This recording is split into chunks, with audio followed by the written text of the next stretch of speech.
Boa palestra para todos.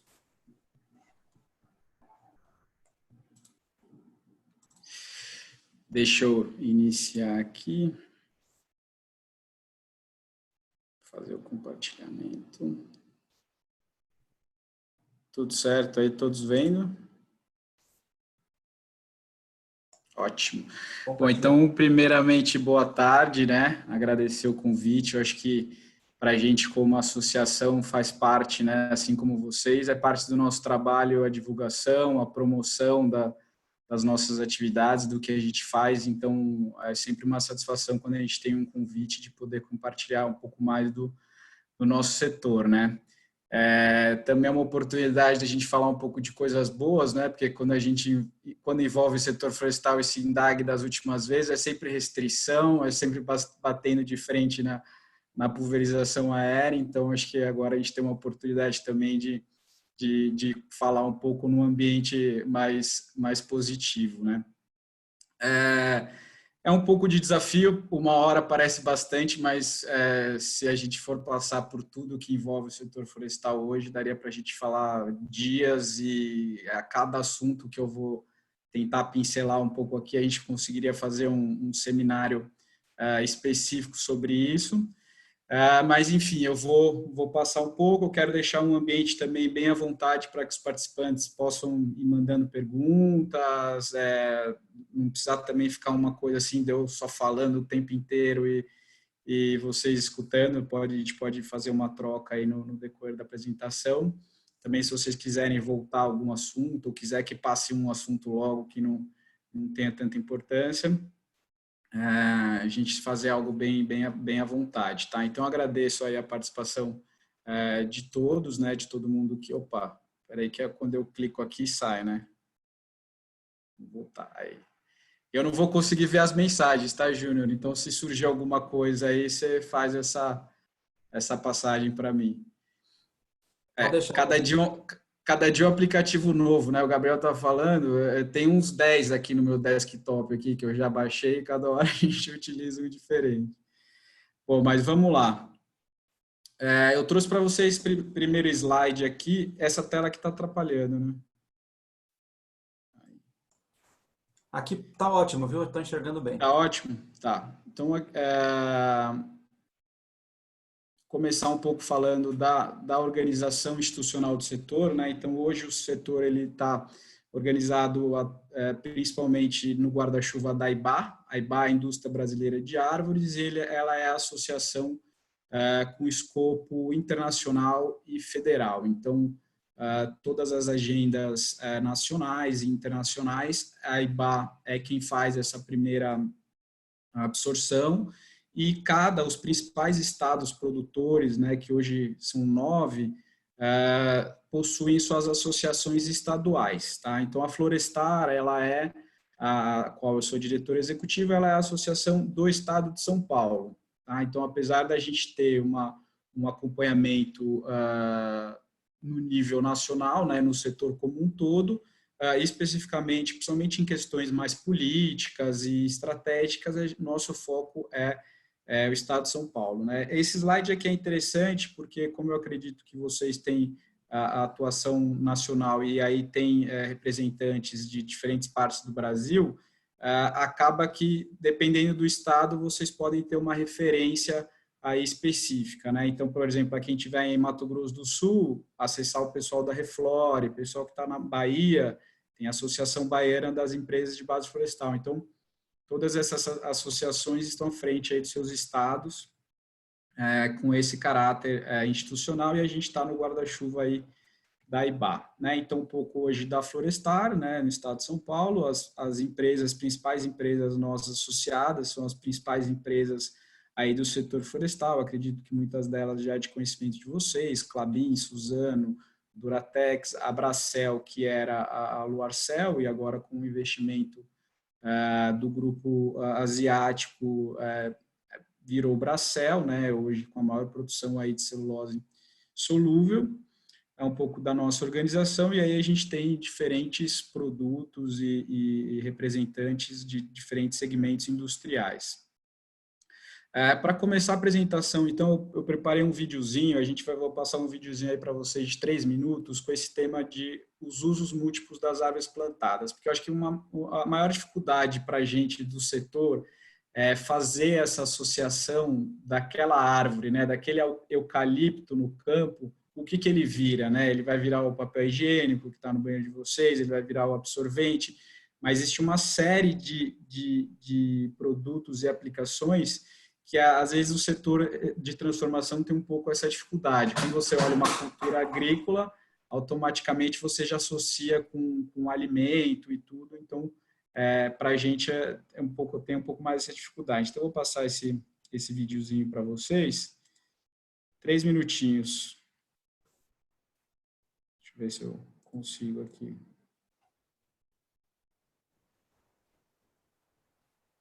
Não sei se você vai conseguir compartilhar o áudio, mas se for o caso, daí você faz uma narração para nós, se possível. Será que eu não consigo compartilhar o áudio?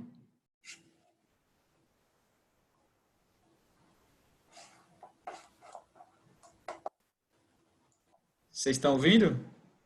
Não, não. Provavelmente você vai ter que compartilhar a página do YouTube aí que você abriu.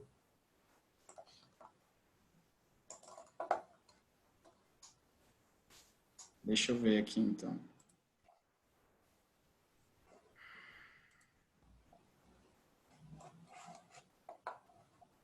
Aí, agora compartilha a página do YouTube. Isso. Vamos verificar.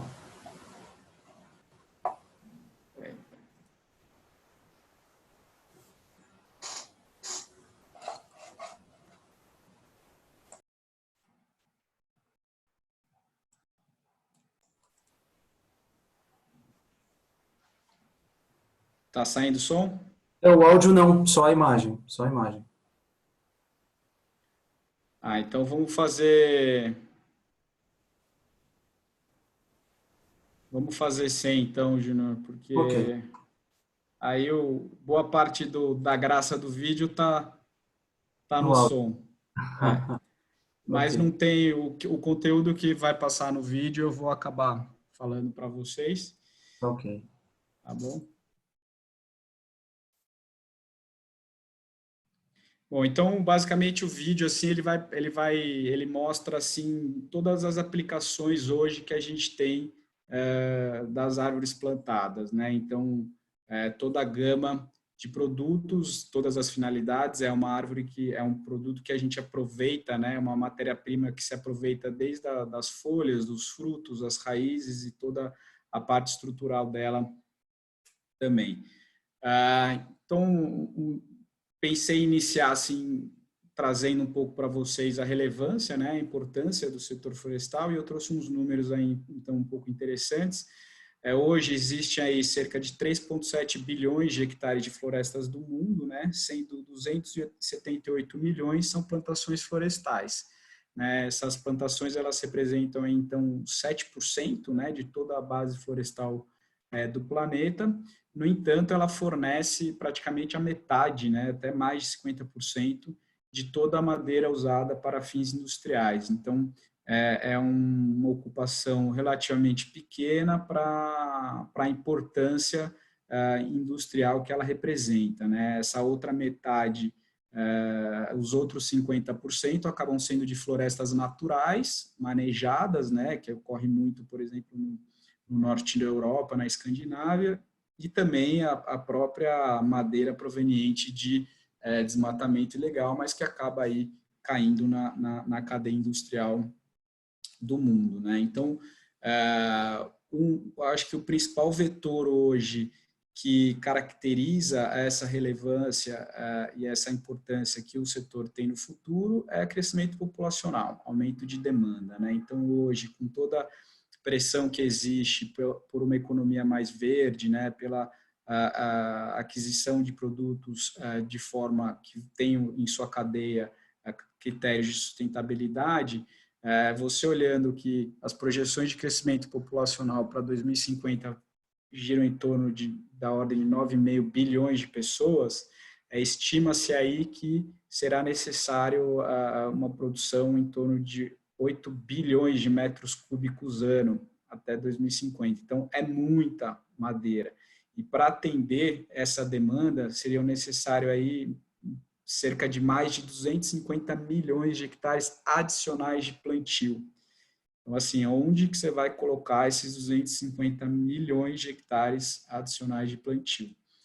Então, já existem alguns estudos, né? Foi feito aí algumas distribuições para esses 250 milhões de hectares e aqui América Latina e Caribe com quase 27 milhões de hectares adicionais e aqui o Brasil sendo um dos principais players para receber essa grande quantidade aí de área plantada. Obviamente, a gente sabe que isso não irá acontecer, né? Até porque existe uma meta no Brasil de até 2030 a gente aumentar em 2 milhões, né? E já consideramos uma meta ambiciosa, mas só para vocês terem uma noção do que a gente está falando de meta ambiciosa e do que realmente seria necessário, né? Então, seguindo as tendências aí de crescimento populacional, a gente trabalha com projeções muito grandes de demanda de madeira. E aí também, ratificando um pouco mais essa relevância do setor, aqui mostra um pouco esse decréscimo do consumo de madeira proveniente de vegetação nativa, né? Isso tudo associado por questões ambientais, né? A toda essa consciência de redução da pressão da floresta nativa e a floresta plantada, ela surgindo aí como a principal alternativa para essa oferta de produtos madeiras. E quando a gente fala de plantações florestais no Brasil, a gente fala basicamente de eucalipto e pinos, tá? É o grande carro-chefe das espécies florestais para fins industriais, né? A própria seringueira, ela é borracha, né? Ela é resina, então você não corta a árvore, né? Depois, no final do ciclo, você corta para fornecimento de lenha e tal, mas o produto em si da seringueira não é a seringa em si, né? É a resina que se extrai dela. Então, aqui, basicamente, esse slide aqui resume um pouco o filme. Então, assim, a gente tem, né, todo o aproveitamento da árvore como um todo hoje em dia e hoje toda uma gama de produtos que o setor, que as árvores plantadas fornecem, né, passando aí de gêneros alimentícios, higiene, farmacêuticos e até aqui o grupo principal, que seria a parte de energia, né, agrícola, os bens de consumo, a indústria de ferro, muito forte no país, papel, celulose e madeira.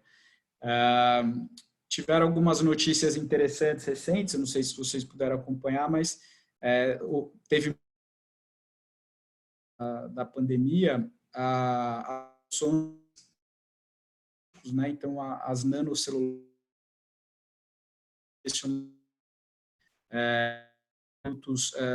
cirúrgicos, inclusive elas têm em seu componente a celulose. E também na parte de espessante, a Klabin, até recentemente, ela desenvolveu um tipo de emulsificante para usar no álcool gel, substituindo aí um outro produto que era derivado do petróleo. Então, isso mostra um pouco aí a inúmeras utilidades dos produtos provenientes de florestas plantadas, né? Então, aí hoje a gente tem uma estimativa que são cerca de mais de 5 mil produtos que podem ser aproveitados. Aqui eu trouxe um pouco a descrição da cadeia produtiva, né? Então, iniciando ali nos fatores de produção, a parte da terra, mão de obra, o que é comum para a maior parte dos setores agrícolas, né? O início do processos de transformação, e aí a cada processo é possível já se extraindo produtos finalizados e que são aparentemente resíduos da produção florestal acabam sendo até subprodutos para outros setores, né?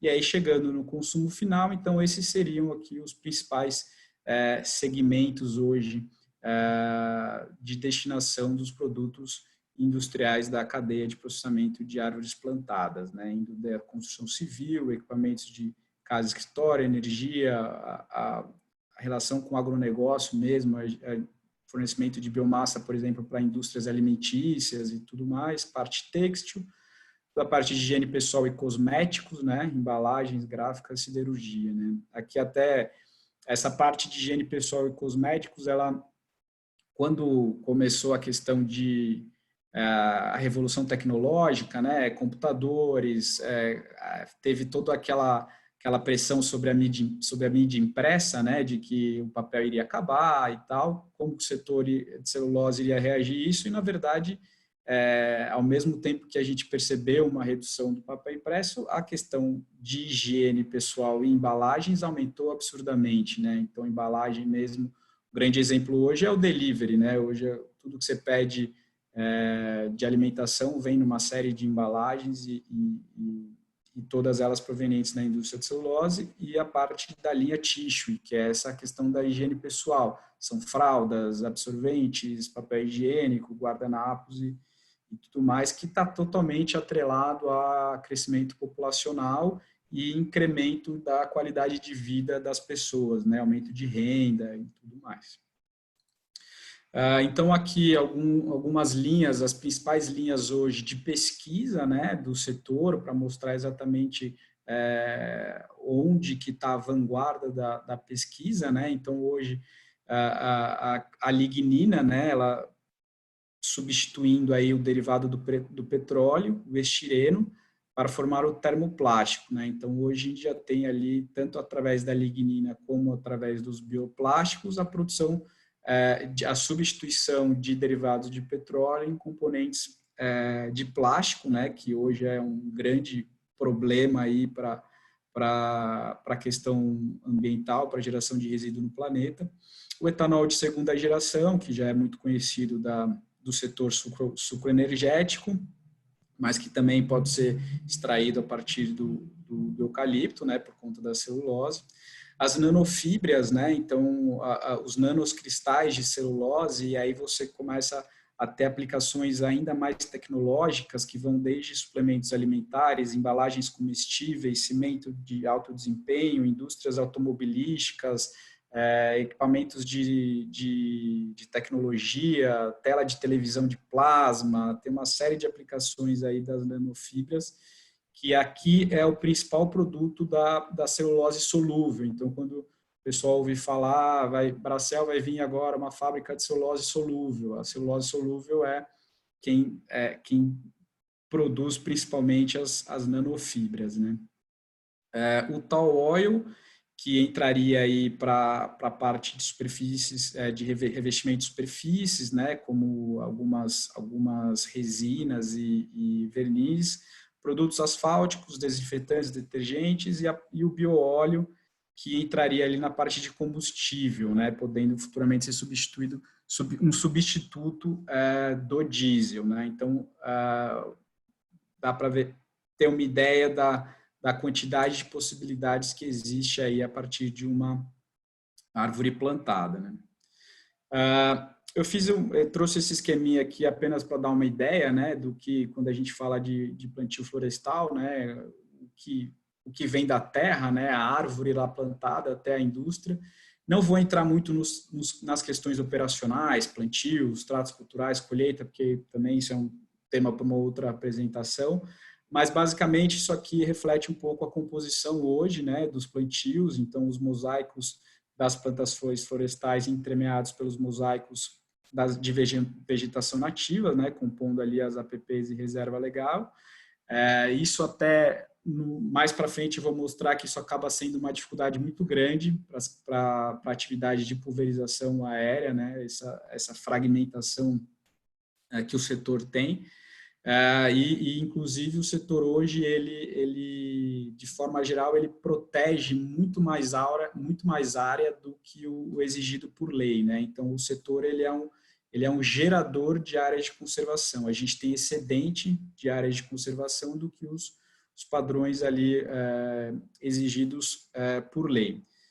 Então, os mosaicos também, não só mosaico entre a árvore plantada e a árvore nativa, mas os próprios mosaicos dentro dos plantios, né? O setor ele tem uma prática de fazer plantios escalonados. isso permite com que as colheitas, né, elas não ocorram de uma só vez em grandes áreas, porque a gente entende que a árvore ela tem uma grande quantidade de matéria seca, ela tem uma quantidade de água presente nela, e que se viermos aqui e fazer a colheita de uma área muito extensa, você causa ali um certo impacto local. Então o setor ele realiza esses plantios escalonados, então a gente tem até uma variabilidade de idade em áreas muito próximas. É lógico que isso também é um equilíbrio, né, entre viabilidade econômica e viabilidade ambiental, porque uma vez que você faz todo um deslocamento operacional para uma frente de colheita, você tem que ter um mínimo de área ali que você vai colher para que aquela operação ela seja rentável, né? Uma vez a madeira colhida, ela é direcionada para a indústria, né? E através de caminhões, esses caminhões eles vão de composições desde uma composição, né? Um cavalo e um carreto, até hoje a gente tem alguns experimentos em Mato Grosso do Sul, pela Suzano, o Hexatrem, né? Então é um cavalo com puxando 6 carretas aí carregadas de tora. É um projeto bastante ousado, só é possível, obviamente, nas estradas internas das fazendas, né? Não é uma composição que roda no asfalto, mas a viabilidade econômica desse modal está sendo muito interessante.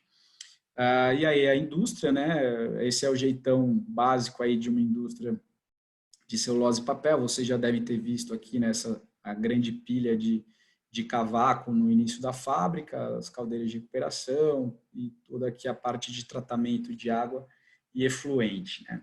E aqui eu dei destaque para uma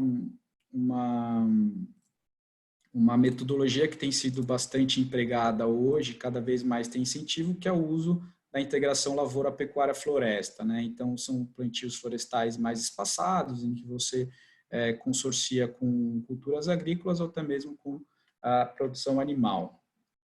Então, isso aqui até mais para frente eu vou comentar, acaba sendo uma alternativa aí para o produtor para agregação de valor na sua terra.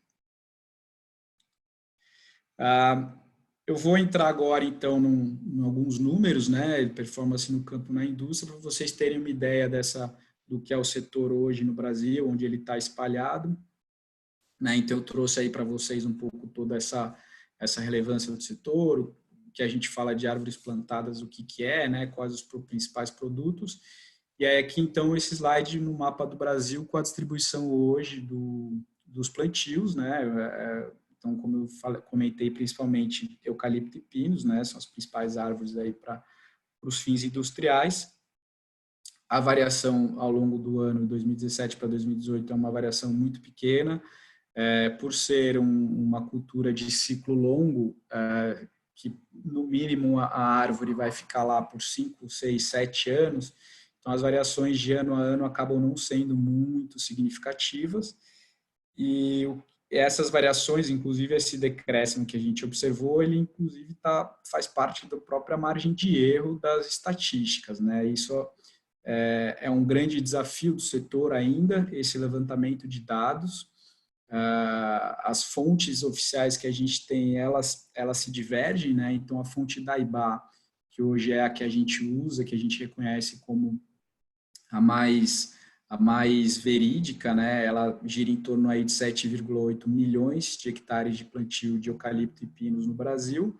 A gente tem, por outro lado, por exemplo, o IBGE já fala de 9 milhões de hectares, e a gente tem também alguns estudos de algumas consultorias independentes, já com um número em torno de 10 milhões de hectares, né? Então, você vê que assim, a gente está saindo de 7,8 para 10, é uma variação muito grande de números, e esse levantamento de dados, ele inclusive já faz parte de uma meta nacional dentro da política nacional de florestas plantadas, a gente vai fazer um inventário aí nível federal para ter esses valores realmente mais ajustados.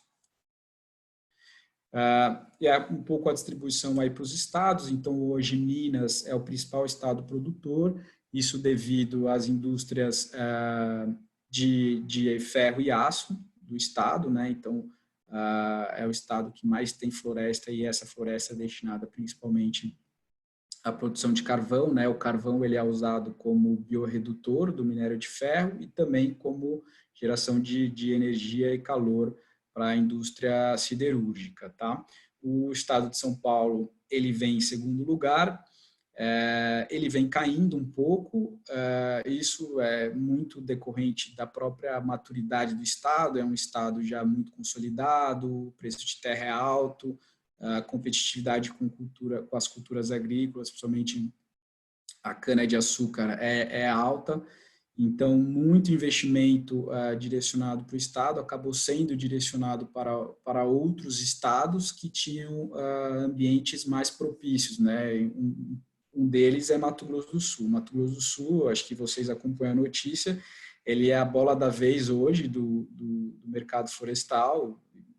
Diversos projetos gigantescos foram para lá. É um estado que tem muita receptividade do setor, tem espaço, né? É um estado relativamente novo em termos de ocupação. Eu morei lá em Três Lagoas, trabalhei na fibra por 2 anos, então pude ver como que a extensão do Estado, a pouquíssima ocupação populacional e territorial é muito significativa, então isso justifica todo esse crescimento aí do Estado. Hoje ele ainda está, nos últimos dados, né, está em segundo, mas eu acredito que em breve aí vai passar um pouco São Paulo. O que a gente tem notado é que São Paulo, apesar do preço da terra ter sido um dos fatores de maior afastamento dos investimentos, né? Então a gente viu fábrica da Suzano surgindo lá no Maranhão, pessoal indo plantar eucalipto lá também em Piauí, Tocantins. O que a gente tem percebido é que, apesar do custo de terra mais alto de São Paulo é o melhor estado em termos de infraestrutura, de escoamento de produção, estradas, etc., e principalmente questão de mão de obra, né? Então, a mão de obra no estado ela é relativamente mais fácil. E um outro critério também são questões políticas, né? O estado, politicamente, é um estado em que você consegue dialogar, existe ali um acesso mais positivo e mais profissional, por assim dizer. Então, isso, o que a gente tem percebido é que muitas empresas têm voltado os seus investimentos em São Paulo, preferindo até investir um pouco mais nas questões da terra, mas teriam ali menos dor de cabeça do que arriscar em outros estados. A questão da área de pinos, né? Então, pinos muito forte concentrado na região sul, né? Paraná ali com um grande destaque. Isso é muito cultural, né? Por questões climáticas, né? O pinos ele tem ali um caráter mais adaptado a ciclos frios. O estado do sul eles têm as características ideais para essa cultura. E aí, principalmente, o pinos voltado para a destinação, para venda de madeira, né? E aí, para todo o desdobro de serraria, sarrafos, as tábuas, né? Desde a madeira mais bruta até a madeira mais delicada, usada ali em móveis e pequenos objetos. E aí, pouca variação, né? São Paulo tinha uma área significativa de pinos, mas ali em 2013, 2014, as principais empresas que tinham os ativos florestais em pinos foram convertendo para eucalipto pelo caráter clássico aqui de São Paulo, que é o da celulose e papel e laminados de madeira. O Brasil hoje ele é vamos dizer que é o celeiro dos plantios florestais do mundo. Ele é hoje um país onde tem os melhores índices, os melhores rendimentos são nossos, né? Seja em produtividade, né? As produtividades mais altas são observadas no país e os ciclos, né? A rotação são as mais curtas, né? Então é o país que consegue produzir mais em menor tempo. Então isso confere aí um diferencial extremamente positivo e confere esse caráter aí bastante positivo para o setor florestal nacional. É um pouco, então, a evolução da produtividade, né? Apesar de parecer pouco, né? Essas variações, elas são extremamente significativas, né? Então, novamente, a gente trabalha no ciclo longo, né? Todas as espécies que possuem ciclo longo, toda a geração de dados de um ano para o outro, a variação é muito pequena, porque precisa de um tempo maior mesmo para se observar as tendências, mas aqui já é possível ver essa variabilidade. Isso, apesar de a gente ter uma média muito boa, existe uma variação bastante significativa entre as regiões, né? Então, hoje, o sul da Bahia, até por conta, e norte do Espírito Santo, até por conta de regime hídrico, lá de chuvas, é onde a gente alcança as maiores produtividades, e vai descendo. São Paulo é considerado uma região muito produtiva, e aqui, principalmente, não só por São Paulo ter solos de boa qualidade, mas também pela facilidade de mão de obra, de insumos e de todos os tratos silviculturais que são realizados, né? E aqui a Amazônia, as produtividades mais baixas, mas praticamente não se existe plantio lá, são bem pequenos e as produtividades são baixas, né? Então, aqui um pouco as características da ocupação do uso do solo, né? Então, hoje, 36% dos plantios florestais estão sob gestão das empresas de celulose e papel, então, realmente, celulose e papel sendo o grande carro-chefe do setor de plantações florestais do estado de São Paulo. Depois vem os produtores independentes, sendo que desses 30% aqui de produtores independentes, a maior parte acaba fornecendo para a indústria de celulose e papel, assim como os investidores financeiros, né, as chamadas TIMOS, que são fundos de investimento, em que elas são gestoras de terra, né, plantam eucalipto, e elas acabam destinando ali para mercados mais interessantes de acordo com a região onde estão inseridas, né? Então, por exemplo, aqui em São Paulo, praticamente 90% da área sob gestão dos fundos de investimento são destinadas à produção de celulose e papel.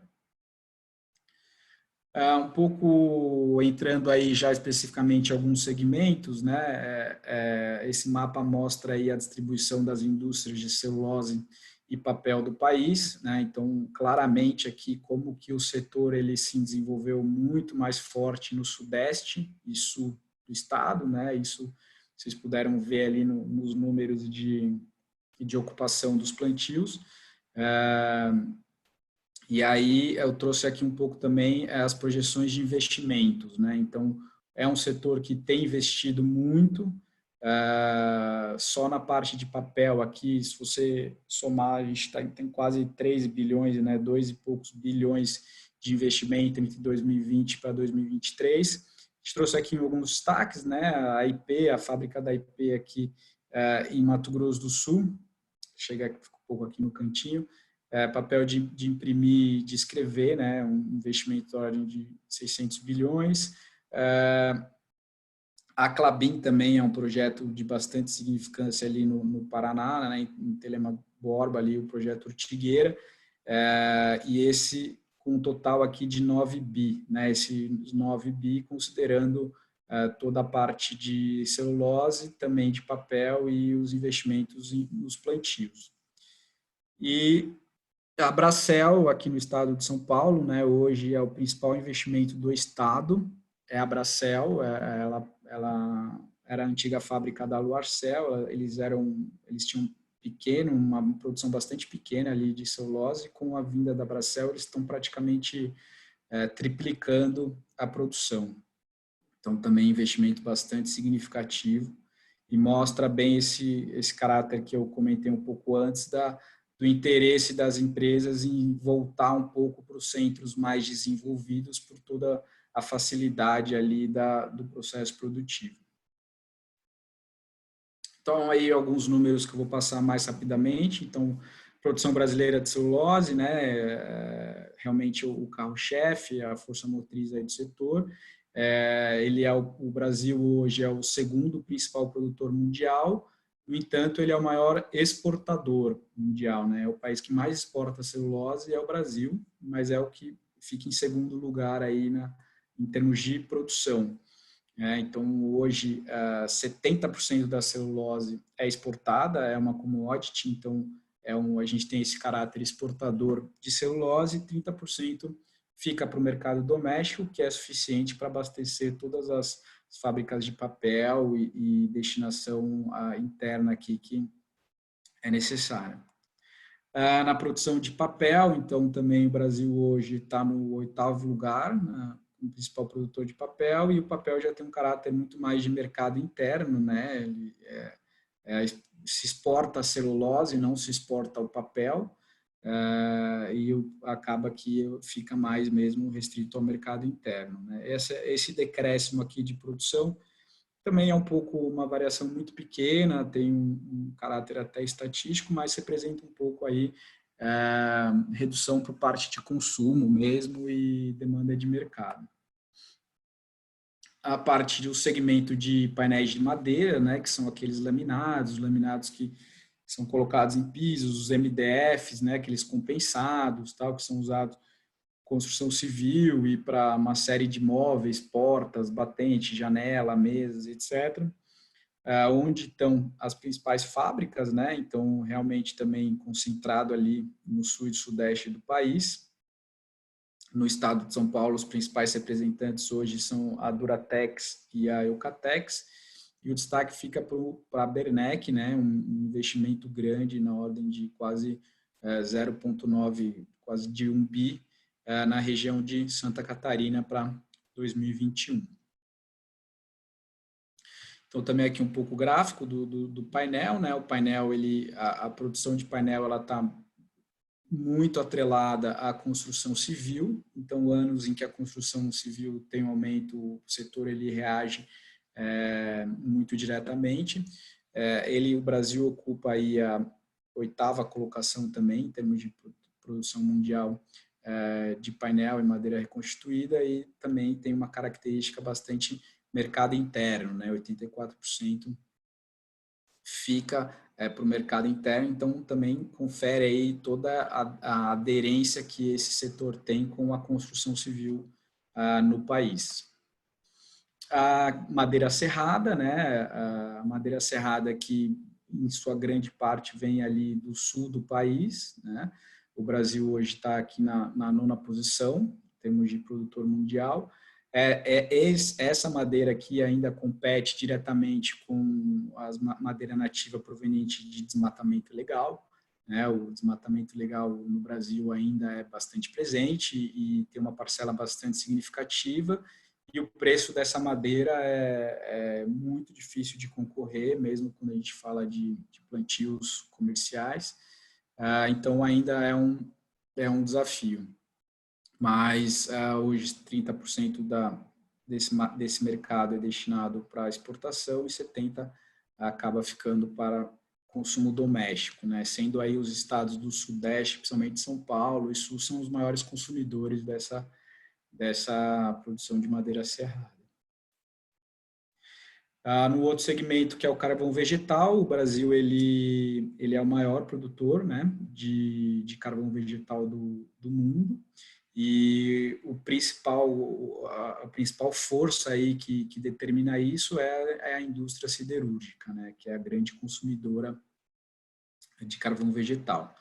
Então, um pouco aí o crescimento, né, e também está diretamente associada à indústria do aço e do ferro, né, a indústria siderúrgica. Então, reage diretamente também à construção civil e a um cenário econômico industrial positivo para o país. Aqui, onde estão os principais polos de consumo, né, então, como eu comentei anteriormente, Minas Gerais. Quando você fala de carvão vegetal e siderúrgica, é Minas Gerais. E aí um outro segmento que ainda é pouco explorado no Brasil e que tem um potencial gigantesco, né, e várias linhas de pesquisa em andamento, é a bioenergia, né? Então, a bioenergia hoje ela tem 4 principais frentes, que é a autogeração e venda para o grid pelas fábricas. Isso aqui é a cogeração de energia, né? Então, aquela energia cogerada dos processos fabris, principalmente de celulose e papel.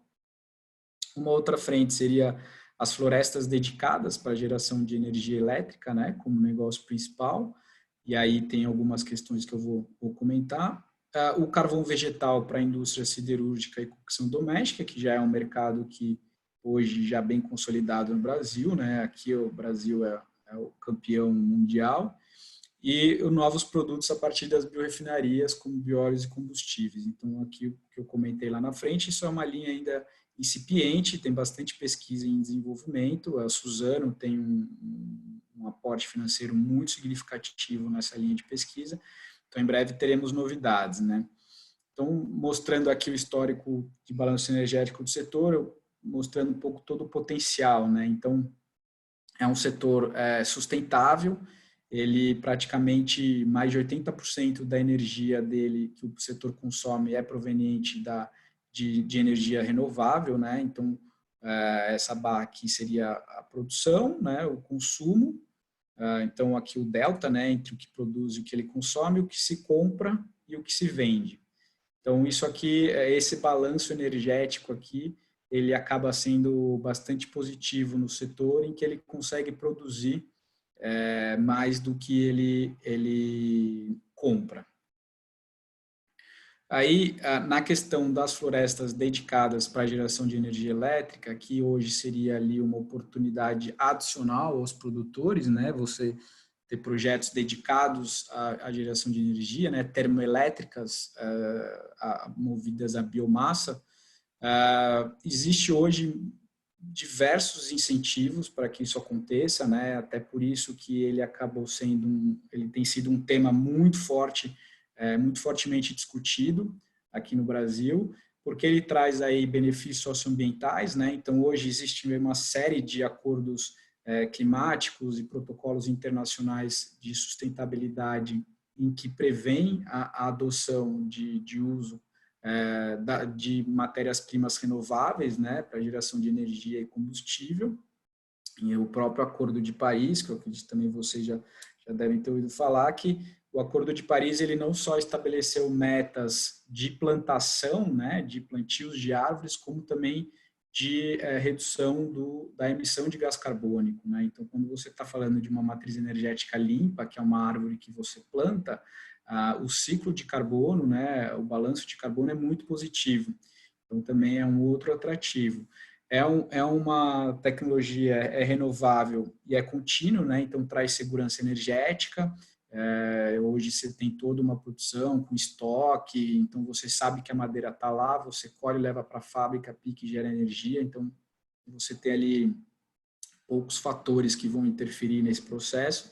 A independência de fatores climáticos, né? Então a gente viu num passado recente como a seca pode afetar os reservatórios de água, né, do Brasil, e isso é algo que não acontece no setor florestal, porque faça chuva ou não, as árvores estão lá, estão crescendo, lógico que você vai ter alterações ali de produtividade, mas com planejamento e formação de estoque, você consegue compensar qualquer déficit aí proveniente de ausência de chuvas e tudo mais. E todo esse apelo da bioeconomia, que eu já comentei um pouco em cima, né? Tem alguns pontos de atenção, né? Questão de leilões. Hoje o leilão de energia, os leilões de energia da ANEEL, eles ainda não estão devidamente preparados para receber a biomassa. Já existem algumas vendas realizadas, né? Você tem ali o projeto Onça Pintada, da Eldorado, em Mato Grosso do Sul, em que ele fez uma venda, ele conseguiu um leilão, né, pela ANEEL, mas são condições muito específicas e ainda não é algo que a gente consiga replicar e transformá-lo num padrão aí mais aplicável, né? Mas é algo que tem se buscado, tem muita conversa já com o Ministério de Minas e Energia. Políticas públicas e mecanismos diversos, como tudo, questões de regulamentação, entraves e ajustes de incentivo, e a parte de financiamento, que no final é a grana, né? São projetos que precisam ser bem estruturados, precisa existir os mecanismos de financiamento para que esses projetos rodem. Então, são pontos de atenção, mas hoje os fatores de incentivo estão sendo muito maiores do que os pontos de atenção. Então, a tendência que a gente tem observado é que, em breve, o Brasil será, aí sim, um polo significativo de geração de energia elétrica a partir da biomassa. Entrando um pouco aí nos indicadores socioeconômicos, vocês querem fazer alguma pergunta por agora, Júnior? Quer alguma observação que surgiu? Eu estou anotando aqui alguns para fazer ao final e eu sugiro também o pessoal, de repente, anotar. Se quiser colocar no chat também, e aí no final a gente faz as perguntas aí. Fechado. Vamos seguir, então. Então, o desempenho do setor, ele foi um setor que, nos últimos anos, foi o setor do agro que mais cresceu, né? Então, aqui em termos de variação de PIB, setor agropecuário comparado com os outros setores, a variação foi uma das mais significativas, né? Isso por conta de todos aqueles investimentos, né, que eu comentei anteriormente e por conta de mercado, principalmente, aumento de produção, entrada de novos projetos. Então, foi um setor que, em 2018, representa aí cerca de 7% do PIB industrial brasileiro, né? Ainda é uma fatia pequena, mas bastante representativa. E esse número aqui hoje para a gente é o mais importante, né? É um setor que cresceu quase 13 vezes mais que a economia brasileira.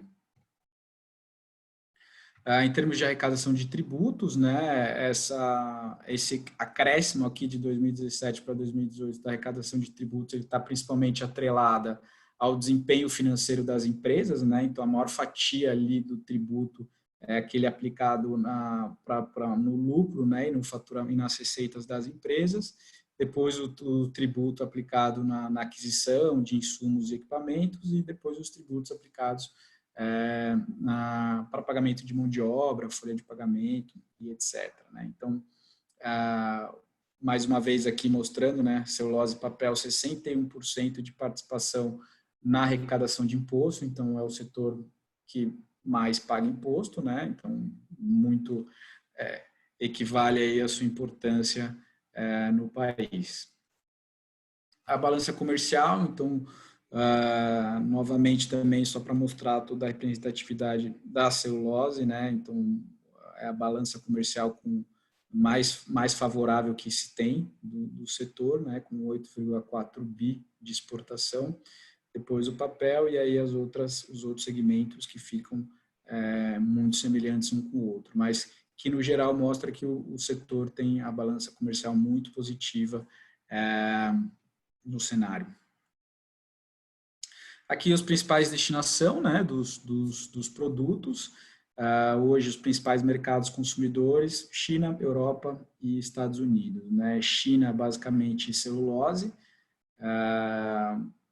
Até recentemente, por conta de estoques muito elevados na China, o preço da celulose caiu bastante, teve uma sobreoferta, não sei, o pessoal aí que tem algumas ações de empresa de celulose e papel devem ter acompanhado um pouco isso e muita gente até vinha me perguntar se eu falava assim, calma gente, o setor não está em crise, é só um desequilíbrio de estoque, segura aí, vai ficar tudo bem. E foi o que aconteceu, né? Passou, os estoques foram equilibrados, a China, algumas fábricas tiveram alguma interrupção, algumas adequações necessárias, houve um excedente de estoque que já foi normalizado, inclusive até com toda essa questão de pandemia, de coronavírus, o que a gente tem registrado aí nos últimos tempos é até um incremento da exportação para a China da celulose. Tá? O mercado europeu, então, basicamente celulose, o mercado europeu ele é um grande transformador de celulose, né, para produtos aí do papel, e os Estados Unidos que acaba que tem a maior variação, né, então eles compram desde os painéis de madeira, a celulose, papel e a madeira serrada, né, então hoje aqui a participação, China realmente é o nosso principal mercado, então por isso que a gente fala, tudo que acontece na China, quando tem briga de embaixador, declarações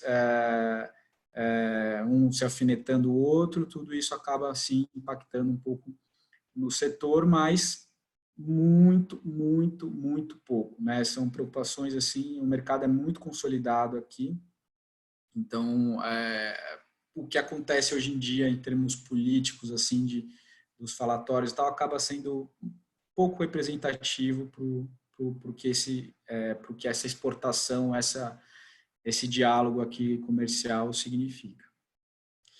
A questão de empregos diretos, indiretos e efeito renda, né? Então, hoje o setor, o efeito renda acaba sendo todos aqueles empregos que são gerados não diretamente pela atividade, né? Então, você tem uma cidade em que a empresa se instala, essa cidade ela incentiva, então, outros tipos de comércio, vai atraindo mais pessoas, né? Mais supermercado e tal, então, tudo isso é considerado nesses cálculos, e a gente estima que 2017 para 2018 passou aí de 3,7 milhões de pessoas empregadas para 3,75 milhões de pessoas empregadas. Então, é um setor que emprega bastante, né? Apesar de todos os comentários que às vezes a gente escuta, mas a floresta fica lá plantada 6, 7 anos, não emprega funcionário, a gente tem muito esse tipo de apelo de município, né? Que fala, vocês vêm aqui, plantam, não emprega ninguém do município, e a gente está sempre fazendo um trabalho para demonstrar que a empregabilidade do setor é muito significativa e que ele gera aí um ganho de renda, inclusive, na população bastante significativa, né? Então, essa questão da geração direta de renda, né? Quando você pega o número de empregos e multiplica aí pela média do salário líquido, você tem essa informação que é a geração de renda, né? Então, hoje o setor ele tem uma geração de renda maior do que 10 bilhões de reais. Alguns indicadores socioambientais, vou passar aqui brevemente também, que eu acredito que não seja aí o mais foco, mas o setor ele tem um apelo ambiental muito importante, né? Principalmente por ser uma matéria-prima renovável. Ele é um setor que culturalmente ele vinha do Ministério do Meio Ambiente, né? Então ele era visto muito mais como uma questão ambiental do que uma questão agrícola. Isso acabou conferindo um peso, né? Uma necessidade de adaptação, de envolvimento com a comunidade, com ONGs, muito significativo na história, que há 50 anos atrás pareceu um problema, mas que hoje acabou sendo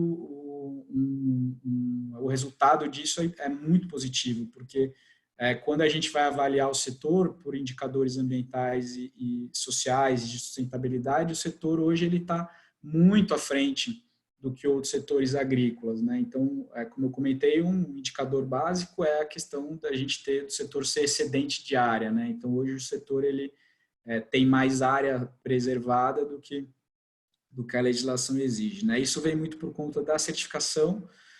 Algumas empresas elas já possuem certificação há 10, 15 anos, né? Então, você vê como são exigências já de tempos atrás. Então, praticamente hoje não existe madeira, não existe celulose que seja exportada, que não seja certificada. Hoje em dia, os plantios florestais que não são certificados, eles são plantios de produtores independentes, que produzem, né, por conta própria e precisam vender aquela madeira. E por ele não ter a certificação, a venda dele, ele vai precisar passar por alguns critérios de elegibilidade, tá? Questões de desmatamento, questões de uso de defensivos, de emprego de mão de obra. Isso vai ser avaliado pelo comprador, principalmente se for uma indústria aí, de grande porte, pois ela não pode colocar na fábrica dela uma madeira de uma origem que ela não saiba de onde veio, tá? Então, isso, hoje, o grande combustível da questão ambiental do setor, ela vem da certificação, de todo o histórico de certificação que as empresas têm. Um pouco do que eu falei da questão de áreas conservadas, né? Então, essa proporção, né, para cada 1 hectare plantado, aproximadamente 0,7 é conservado.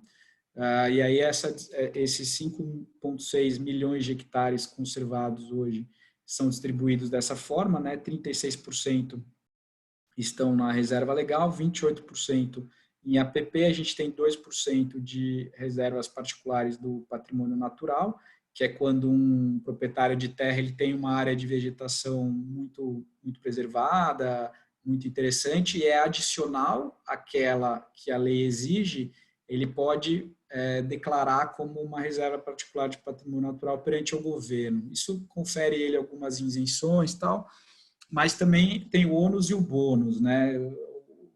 Tem ali algumas facilidades, mas acaba que você tem toda uma obrigatoriedade de manutenção dessas áreas, de cuidado, de vigilância patrimonial para que não venha a ser degradada. E as áreas de alto valor de conservação são áreas aí consideradas prioritárias para a proteção de fauna, para a proteção de flora, e que também são excedentes da obrigatoriedade de lei e são mantidas por conta desse alto valor ambiental que essa área possui. E aí, então, um esqueminha aqui hoje do que, quando a gente fala de setor florestal, a principal linha de pesquisa que se tem desenvolvido para, de alguma forma, recompensar esse caráter ambiental é o pagamento por serviços ambientais, né? Acredito que vocês já tenham, de alguma forma, escutado esse termo, mas, basicamente, são recompensas aí por ações de preservação, né? Então, esse mapinha ele só mostra todos os serviços, né, e todas os benefícios ambientais aí que um sistema de plantio florestal ele pode oferecer, e que são as linhas de pesquisa para a geração de pagamentos ambientais, né? Já tem algumas empresas bem avançadas nesses estudos, e acredito que mais para frente aí vai ser algo mais acessível a todos. Esses são alguns gráficos que mostram o comparativo do IDH, né, com regiões onde possuem plantios florestais, que mostra aí uma certa aderência de incremento do IDH conforme há ali um incremento da produção florestal naquela região. Tá? Então, esse está de 10 em 10 anos, porque acaba que a comparação do IDH ela é decimal a cada 10 anos, então agora o próximo 2020, esse ano vai sair uma outra comparação e a gente consegue ver aqui um pouco a evolução, mas o mais importante é essa tendência aqui de crescimento associada com um incremento dos plantios nos municípios. Bom, alguns aspectos econômicos da produção, então isso aqui a gente já indo para um olhar ali mais na fazenda, né, mais para o produtor, né, acho que já devem ter vindo algumas perguntas aí, mas é viável esse negócio de eucalipto aí, quero saber, planto ou não planto? Não vou dar a resposta, mas acho que a gente vai caminhar aí, porque também a resposta é um depende.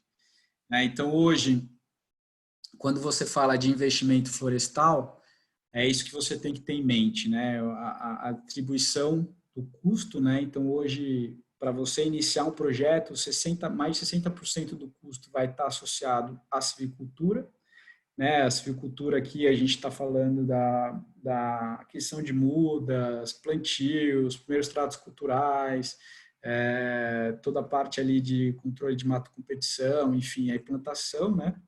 O uso da terra, esses 17% aqui estão referentes ao preço da terra em si, né? Pensando aí na aquisição de terra. 9% seria a preparação do projeto, que é nivelamento, construção de estradas e tudo mais. E aí custos indiretos associados, que são todas aquelas infinidades de custos adicionais que você teria uma vez que você vai iniciar um projeto agrícola em qualquer lugar, né? E aí a decomposição do preço-alvo da madeira. Então, hoje, no preço da madeira, o que representa, né, qual o peso de cada componente, e aí os mais significativos são a silvicultura, colheita e transporte, né? Então, A silvicultura ela vai desde o plantio até a preparação para a colheita, e aí a colheita, mesmo sendo algo que dura muito menos tempo, é algo muito mais caro, né, por toda a questão, principalmente do maquinário, né, exigido, as maquinários de colheita e toda a mão de obra para essa atividade, e o transporte, né, são atividades caras. O transporte é bastante impactante, depois vou mostrar até um gráfico como o aumento da distância dos plantios em relação à fábrica, como que aumenta o custo dessa atividade, né? Então, carregar madeira é caro. E aí todos os outros questões, né? O uso da terra e aqui o custo de capital próprio do projeto florestal, né? Isso aqui basicamente é a recompensa do produtor, né? Então, está aqui contabilizado, se você pegasse o dinheiro e fosse investir no banco, quanto que isso tem que estar no preço da madeira para compensar você pegar esse dinheiro e plantar floresta em vez de você ir colocar no banco e ter rendimento, né? Então, aqui nessa tabela está o custo total da silvicultura por mesorregião, né? Então, são custos bastante variáveis. Até nessa tabela, assim, a gente tem um custo pouco variável, mas, no geral, a implantação de um projeto florestal ela pode ir de 5,5 a 8, 9 mil reais o hectare de implantação, dependendo do nível tecnológico, né? Então, a combinação, justamente por ser uma cultura de ciclo longo, você tem uma série de combinações de tecnologias, de equipamentos que você consegue utilizar. E aí isso vai depender muito, vai estar atrelado diretamente ao quanto que você vai gastar para produzir essa floresta. Mas então esse valor aqui, iniciando aí em torno de uns 5, 5,5, até aqui está no máximo 7,5, mas a gente já pode jogar até para uns 8, 8,5 aqui, mil reais por hectare para implantação. Esse gráfico mostra a questão do custo de transporte, né? Então, isso aqui é um dos principais parâmetros avaliados pela empresa, pelas indústrias consumidoras, né? Então, quando uma Suzano, por exemplo, ela vai comprar uma madeira, a primeira coisa que ela quer saber é a que distância está. Aí depois ela vai ver qual que é a qualidade dessa madeira, tamanho de área, mas a primeira coisa que ela vai querer ver é que distância está. Então, hoje, o que a gente considera muito viável, né, e praticado aí nos principais estados da região sudeste, é um raio em torno de 70 quilômetros da fábrica, tá? Então, plantios mais distantes do que 70, 80 quilômetros da fábrica vai depender muito da área, né? Provavelmente teriam que ser projetos maiores, em que você tem ali 100% da área de mecanização.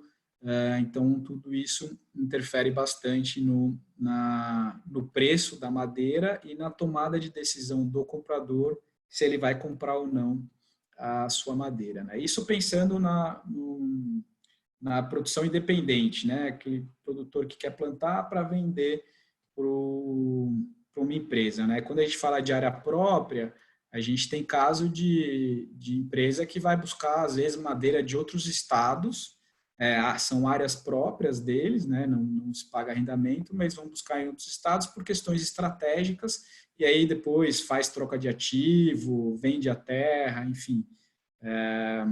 Aí muda um pouco de figura quando se fala de área própria. Então, também aqui mais um pouco a questão da rentabilidade, né? Então, esse é um trabalho que a Embrapa pegou, e ela ajudou a elaborar junto com o IBA e com o Cedrago, em que eles tentaram aí dividir um pouco, né, um cenário de alta tecnologia, um cenário de baixa, média tecnologia. Isso aí influencia no rendimento, né? Então, alta tecnologia, você tendo rendimento de madeira por volta de 40 metros cúbicos hectare ano, e de baixa tecnologia de 30 metros cúbicos hectare ano. E aqui a rentabilidade de acordo com o preço, né? Então, realmente, se você tem projetos com altos investimentos, que com desembolso de 6 acima R$ 1.000 por hectare, com preço de madeira em torno dos 30, dependendo muito, você pode ter uma rentabilidade negativa do seu projeto, né? Então, realmente é um investimento que você como produtor tem que avaliar muito bem. Vou mostrar um pouco mais para frente. Você tem que avaliar muito bem a tomada de decisão, porque influencia muito diversos fatores para dizer se é uma cultura que é rentável ou não. Então, aqui um pouco a composição do investimento, né? Já um pouco que eu falei, né? Com essa variação aqui dos 5 até uns 8,5, né? R$ 1.000 por hectare plantado, as diferenças nas regiões, né? Então, onde que fica um pouco mais caro, né? Que região, São Paulo, como eu comentei, é uma questão mais cara, e é justamente o uso da terra que acaba sendo o fator, né, mais significativo do que nos outros estados, por exemplo. E silvicultura, obviamente, por conta do custo de mão de obra. Então, para mostrar que dentro ali desses 5,5 a 5 a uns 8,5, como que os estados variam em relação ao custo de implantação. Aqui, refletindo um pouco o fluxo de caixa, né? Então, também esse é um outro critério só para mostrar a questão de ser um projeto de longo prazo, né? Então, diferente de uma cultura anual, você não vai ter receita no primeiro ano, você não vai ter receita no segundo ano, você vai ter receita a partir de pelo menos do 5º ano, dependendo da venda que você for direcionar. Mas você tem que ter ali estrutura financeira, suporte para assegurar esses anos aí de investimento até a partir do ano de colheita você ter o retorno e aí começar a ter um fluxo de caixa mais positivo e que varia aqui essas alterações são os ciclos, né? Então tende aqui os 7 anos, depois você tem a condição da rebrota, uma reforma, até você estabilizar e aí você ter uma rentabilidade do projeto mais contínua, né? Mas esse início aqui é bastante interessante, é algo bastante importante do produtor ter em mente que tem que ter uma estrutura financeira para bancar esse período, né? Caso você opte por fazer todo o plantio e trato por conta própria e depois vender essa madeira no mercado, né? Então, eu vou falar um pouco também dessas opções aí de contratos e vendas. João, eu tenho Aqui só uma... Eu queria trazer, de repente, João, já tem 2 ou 3 mesmos similares questionamentos aqui. Se você quiser tomar uma água, aí fica à vontade. Você já está direto aí na parada, né? Estou imaginando aqui. O pessoal está falando aqui, eu vou trazer algumas frases, tá? Dr. João Pedro Pacheco, eu sou o Fábio da startup Air Agro de Goiânia. Antes de fazer minha pergunta, quero parabenizar pela excelente palestra. Ótimo material. Ela está solicitando a apresentação. Obrigado. Pode colocar depois no site. Claro, compartilho. Gostaria que fizesse um paralelo do setor florestal com a utilização da aviação agrícola. O nosso presidente, Thiago Magalhães Silva, também entrou aí na live. Eu vi também que o Dr. Nelson Penha, também da nossa diretoria, entrou. Coloca assim: João Pedro, boa tarde, muito boa, esclarecedor sua palestra sobre o setor. Obrigado por compartilhar informações com o SINDAG. E aí vem a pergunta, que tem uma conexão também, né? Na sua visão, qual a perspectiva de crescimento, se houver, né, que a aviação agrícola pode ter no setor de florestas? E o que a pandemia pode prejudicar a aviação agrícola no setor de florestas? Como veio 2 perguntas similares para conexão, eu resolvi trazer para você e também deixar você tomar uma água aí. Tá. Eu tenho uma parte da palestra sobre isso. Quer que eu pule para lá já? Fica à vontade. Uhum. Então, eu pus aqui um pouco a prevenção aérea no setor, né? Então, já respondendo um pouco aí as perguntas, né? Então, a gente entende que a aplicação da tecnologia via aérea, ela tem viabilidade em todas as fases da cultura e para diferentes usos. Então, a aplicação aérea, seja com, vamos dizer assim, a tecnologia aérea, né? Porque é um pouco mais da aplicação, mas a tecnologia aérea, ela tem uso desde as fases de implantação, preparo de solo, até todo o crescimento da floresta. Então, assim, você tem ao longo dos 5, 7, 10, 15 anos da produção florestal, você tem a possibilidade da utilização dessas tecnologias. E a aplicação, o uso dessas tecnologias, elas são bem variáveis, né?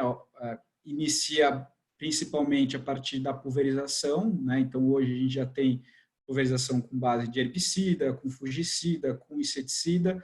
O setor utiliza muito também para controle biológico, né? A aplicação do bovel, do boveril para controle de lagarta e também para micronutriente foliar. Então, o setor aplica bastante boro, com o uso de aeronaves.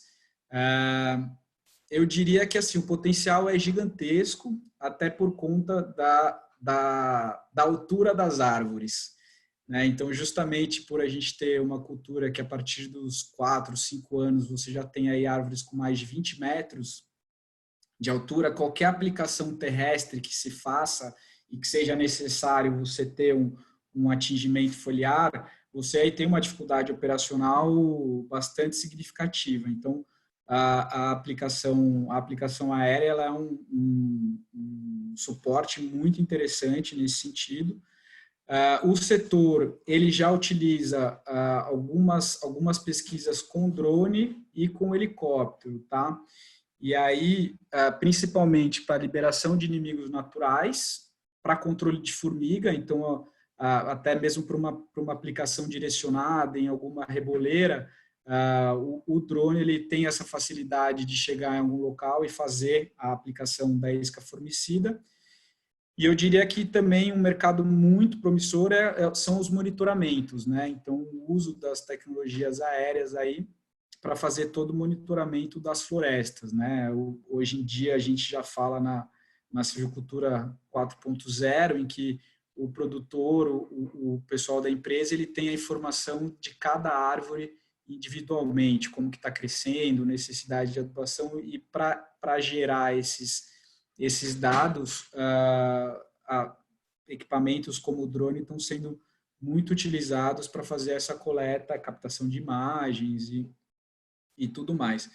E aí eu entro numa característica que talvez hoje seja o maior entrave para o setor de tecnologia, para o setor de pulverização aérea despontar realmente para o setor de plantações florestais, é a questão do histórico de ocupação, né? Então, os plantios florestais, ao longo da história, eles têm um caráter muito marginalizado, né? Então, as áreas boas ficavam para a agricultura, e aí as áreas mais declivosas, com pedra, aquela que o pessoal tem que chegar escalando corda, tal, foi plantado eucalipto. Então, o que a gente tem hoje são basicamente isso, áreas muito fragmentadas, mosaicos muito intermeados com vegetação nativa, áreas bastante declivosas, muito próximos de cursos d'água, próximos de comunidades, de cidades.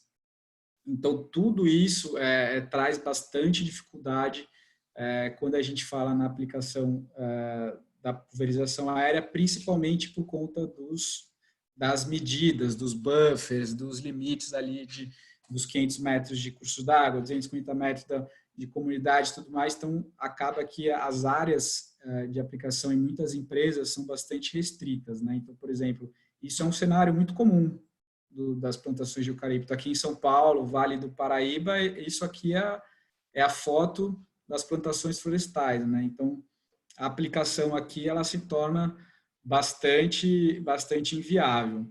Então, aqui também mais um cenário já um pouquinho melhor, que a gente consegue ver uns maciços aqui mais contínuos, mas o ideal seria isso aqui, né? Então, aí realmente maciços mais contínuos, áreas mais extensas e planas, mais próximos aí de culturas agrícolas, e aqui realmente a pulverização aérea ela se torna bastante interessante, né?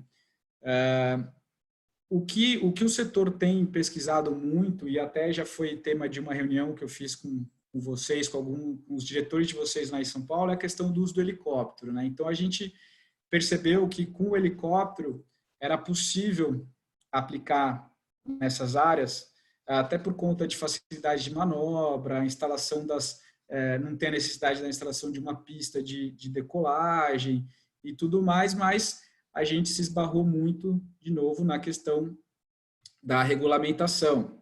Então, as distâncias mínimas e os limites. Então, o setor, ele avalia que seria muito interessante se trabalhar na especificidade de uma legislação para uso de helicópteros, né, em que você trouxesse aí outras distâncias, né, outros buffers para a aplicação dessa tecnologia. Seria muito viável, né? O uso de aeronaves, de aviões, ele tem um potencial, né? Essa fotinho aqui, os plantios existem muito, no Mato Grosso do Sul, praticamente assim.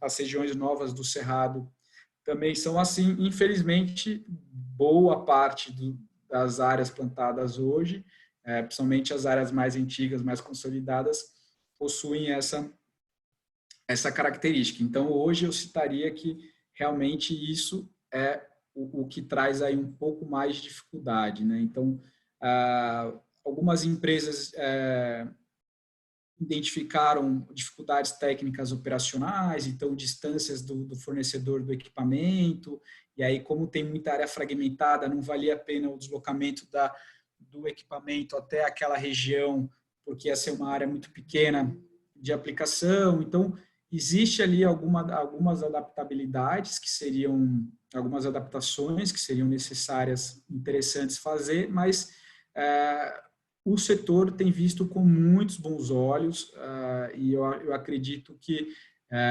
tem sido assim, o que a empresa tem onde dá para aplicar, aplica. Então, onde dá para inserir a pulverização aérea, utiliza, porque realmente tem sido mais interessante. E aí tem também a questão cultural, social, né, que eu acho que é uma das batalhas diárias do SINDAG, que é toda a resistência que a gente vê da sociedade, dos órgãos legisladores contra a pulverização aérea, né? Isso, e aí quando a gente fala de entraves dessa resistência, vai muito além da comunidade que está ali vizinha dos plantios, mas por ser um setor muito envolvido em discussões ambientais e ONGs, também isso acaba sendo muita pauta. Então, é impressionante, assim, a gente às vezes teve situação, né, passa o cara de trator com costal aplicando 100 EPI e a pessoa fala que aquilo é melhor do que um avião com toda a tecnologia passando, aplicando bonitinho, com deriva até menor. Então, assim, é um pouco das insanidades que o SINDAG sabe bem, mas que também a gente tem observado bastante, tá? Então, eu diria que hoje o setor de pulverização aérea, né, a aplicação de tecnologias florestais no setor, esse é o cenário, existe muito interesse, todas as empresas têm linhas de pesquisa para esse tipo de tecnologia, né, todas as empresas grandes, Suzano, Klabin, Duratex, todas têm investimentos de pesquisa para aplicações aéreas. E assim, o que a gente ainda não tem muito, isso é um pouco, ainda são números que não estão muito claros, é quantidade de área aplicada, quantidade de área disponível para aplicação, isso tudo a gente ainda não tem, né, até por conta desse caráter experimental de muita coisa que está em andamento, mas que eu acredito em breve se a gente vai conseguir já aplicar, já ter essas informações, né? Uma outra questão que era a questão do próprio uso de defensivos, né? O setor ele sempre teve muita dificuldade de ter defensivos classificados para uso na cultura, né? Para uso no eucalipto. Isso, nos últimos anos, a gente conseguiu reverter bastante o quadro, então a gente teve significativas aprovações, né, de produtos direcionados para o uso de eucalipto, e todos esses produtos já vêm com a recomendação da pulverização aérea na bula. Então, também todos os novos produtos que o setor está utilizando, que seja possível a aplicação aérea, já estão vindo com essa modalidade de aplicação descrita, né? Então, eu acredito que, assim, esses são as principais questões. Já puxando o gancho aí, então, para a questão... Tem alguma pergunta da pulverização? Que aí eu já passo para a parte aqui um pouco da Covid, da pandemia. Só foi colocado, abordado ali pelo nosso presidente já com relação às distâncias, né? O SINDAG vem trabalhando na legislação para todos os meios aí de aplicação aérea. Também chamou a atenção que entrou a IN 13 da banana, né? Com novas distâncias, inclusive prevendo aí. Acho que alguém falou alguma coisa. Oi, eu queria saber sobre herbicidas. Herbicidas no eucalipto. Quais foram no último ano que foram aprovados, né, que tem recomendação para eucalipto? Eu tenho essa dificuldade com o meu cliente. Eles não aplicam se não tiver recomendação de herbicida em eucalipto.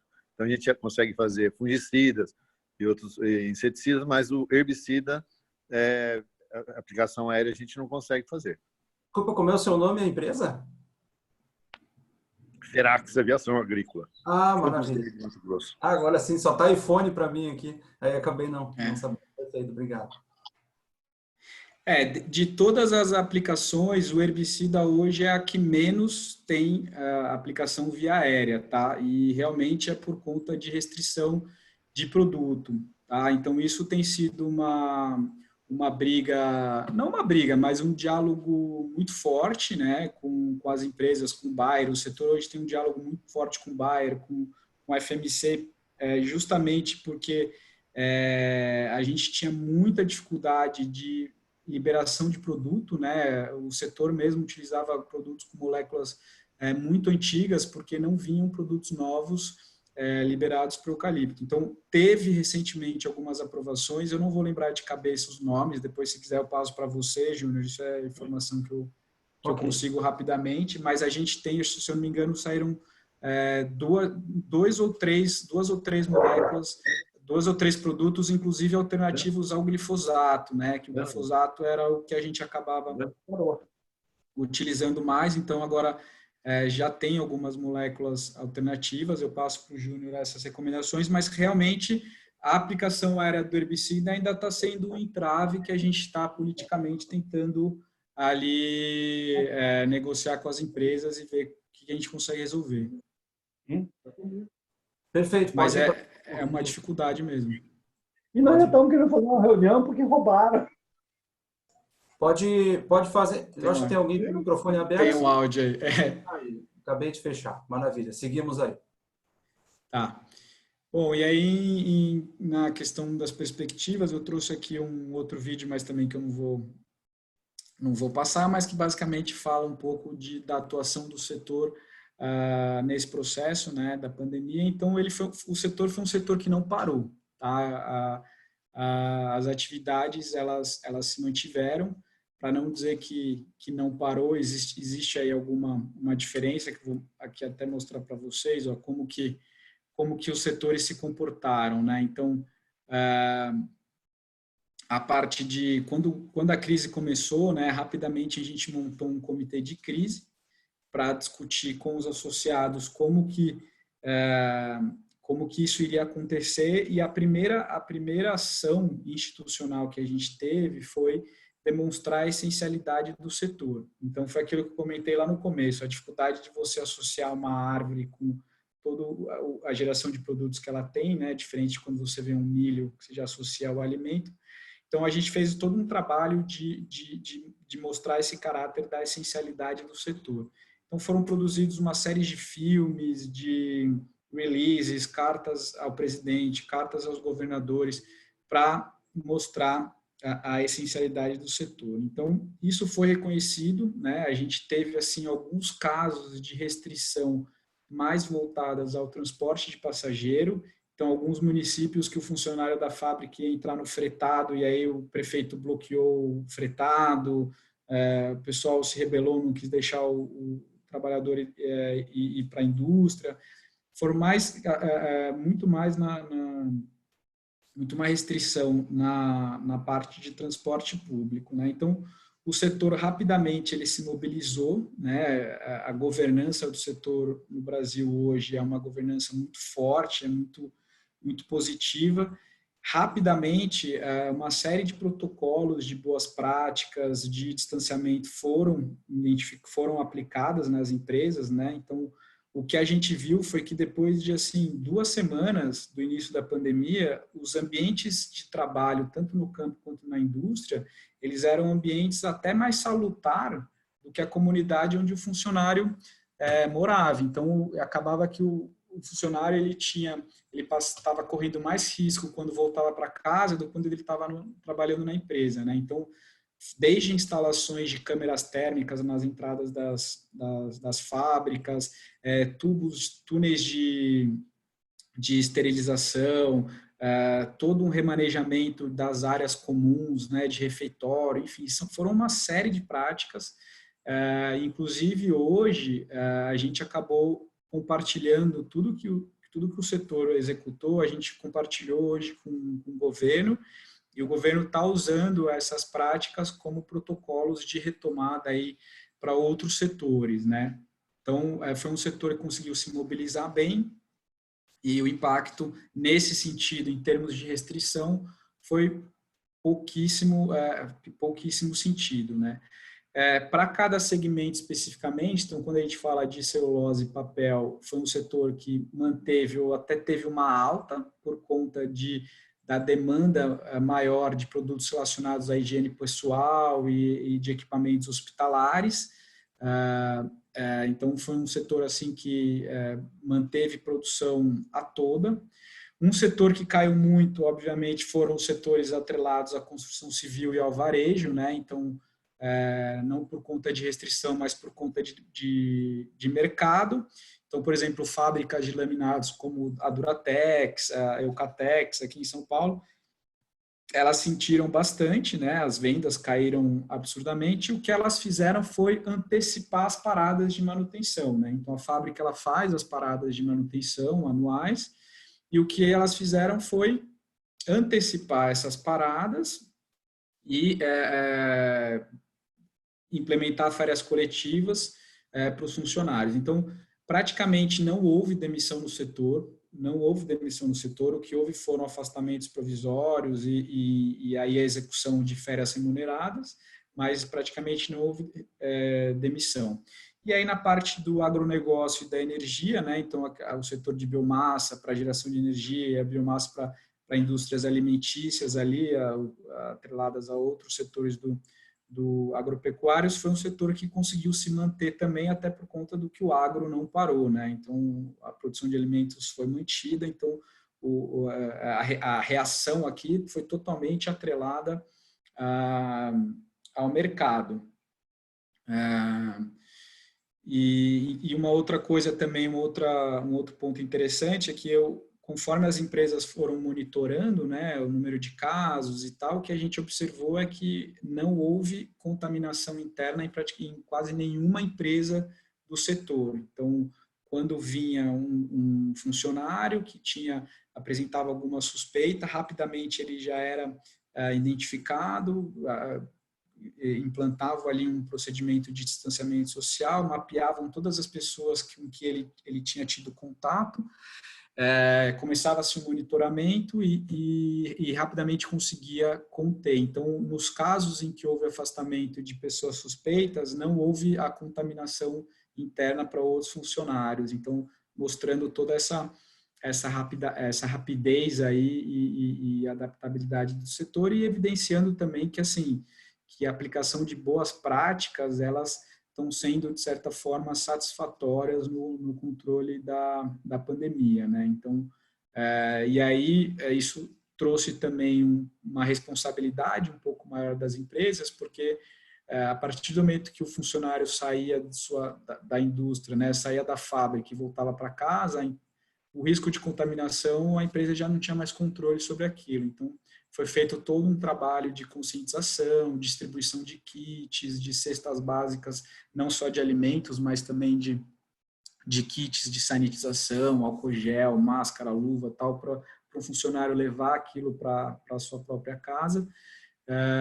Então, acabou que tudo isso teve resultados muito positivos. Assim, foi um setor que sofreu muito pouco, né? E o que a gente viu também é a importância de você ter gestões bem estruturadas, né? Então, toda empresa que tinha um planejamento, que tinha uma governança bem implementada, ela conseguiu se manter, ela fez ali as suas adaptações, fez as suas adequações, mas conseguiu se manter, né? A Duratex mesmo é um exemplo, ela fez a parada, parou todas as fábricas do estado de São Paulo, fez os afastamentos, férias coletivas, os afastamentos provisórios, e agora ela já está retomando algumas fábricas. Então, alguns mercados já iniciaram a construção, até por conta do movimento natural aí, e algumas vendas já se iniciaram, então ela já está iniciando a retomada de algumas fábricas, né?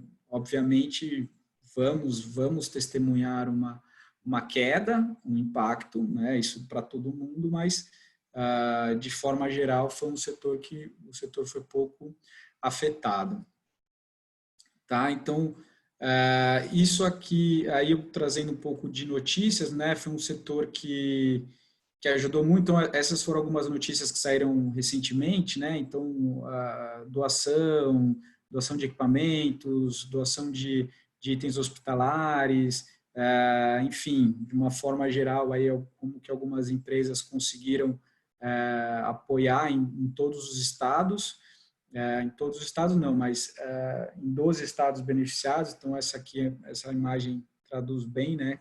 O volume total foram 114 milhões de aportes financeiros direto e doações, né? Os itens aí que foram doados, as empresas que colaboraram.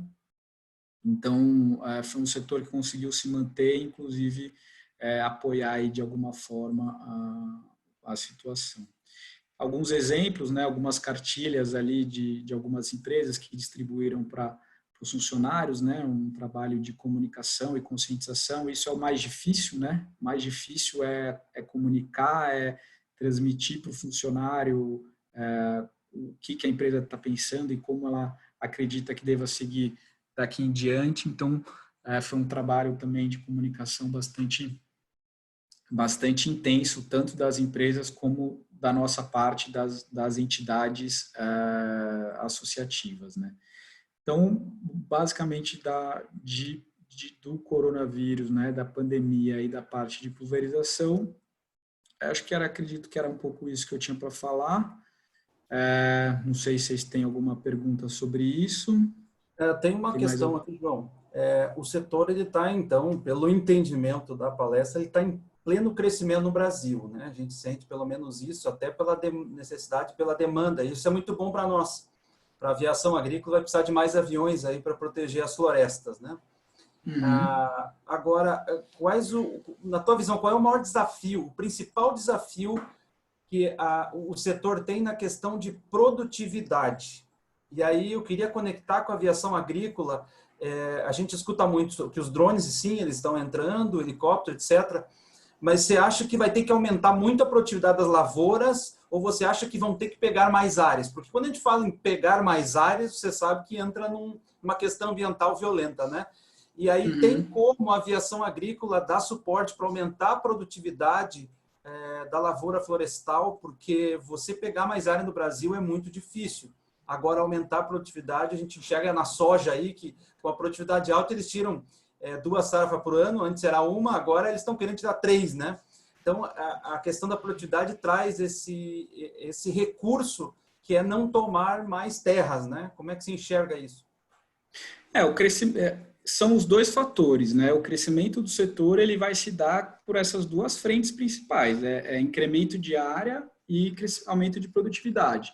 O crescimento de área ele é previsto, tá? E ele é um setor assim, as plantações florestais elas não entram em áreas com desmatamento. Então, é um setor que não converte vegetação nativa, áreas nativas para plantios florestais. O setor ele entra onde já existe uso antrópico, né? Onde eram pastagens degradadas ou eram alguma outra cultura que houve alguma conversão.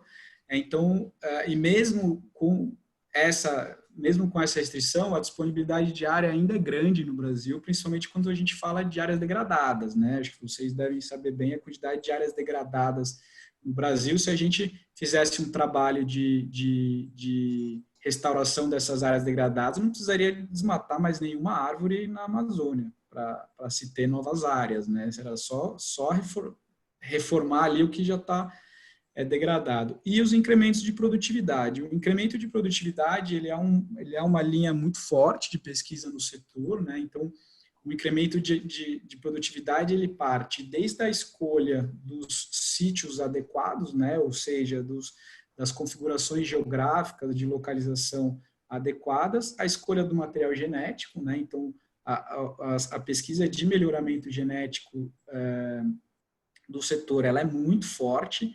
E aí, quando eu falo de melhoramento genético, eu trago melhoramento genético convencional, que é aquele clássico em que a gente vai selecionando os melhores atributos para gerar melhores indivíduos, e a transgenia, né, os organismos geneticamente modificados, que já é uma realidade do setor, já temos eucalipto geneticamente modificado, ainda não tem em caráter comercial, mas para fins de pesquisa e tal, já temos aprovação. Então, parte aí também para essa parte de melhoramento genético e parte principalmente pela questão dos tratos culturais. Então, quando você melhora os tratos culturais, você vai melhorar a resposta da planta.